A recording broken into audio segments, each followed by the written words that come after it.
Ცხეიდან მეზღვაურთა სერტიფიკატებისა და წიგნაგების საფასური განახევდა. აღნიშნული ინფორმაცია საზღვაო ტრანსპორტის სააგენტოში გამართულ პრესკონფერენციაზე გააჟღერეს. სააგენტოს დირექტორის მამუკა ხალაძის განცხადებით, ცვლილება იგეგმება უმაღლესი საზღვაო სასწავლებლების იმ სტუდენტების მიმართაც, რომლებიც სამომავლოდ საზღვაო პრაქტიკის გავლის მიზნით სერტიფიცირებას გაივლიან. სააგენტოს გადაწყვეტილებით ისინი საზღვაო დოკუმენტაციის მომზადებისას ყველა სახის გადასახადისაგან გათავისუფლებიან. მამუკა ხალაძის განცხადებით, ტრანსპორტის სააგენტომ აღნიშნული გადაწყვეტილება ქართულ მეზღვაურთა მდგომარეობის და დასაქმების ბაზრის სიმწირის გათვალისწინებით მიიღო. როგორც გაირკვა, შეღავათების განსახორციელებლად სააგენტომ თანამშრომლებს ანაზღაურება შეუმცირა.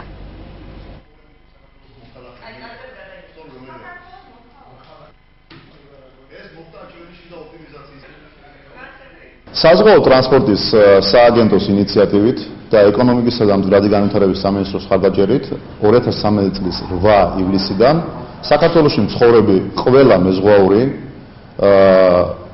ისარგებლებს 50%-იანი ფასდაკლებით მეზღვაურთა სერტიფიცირების კუთხით.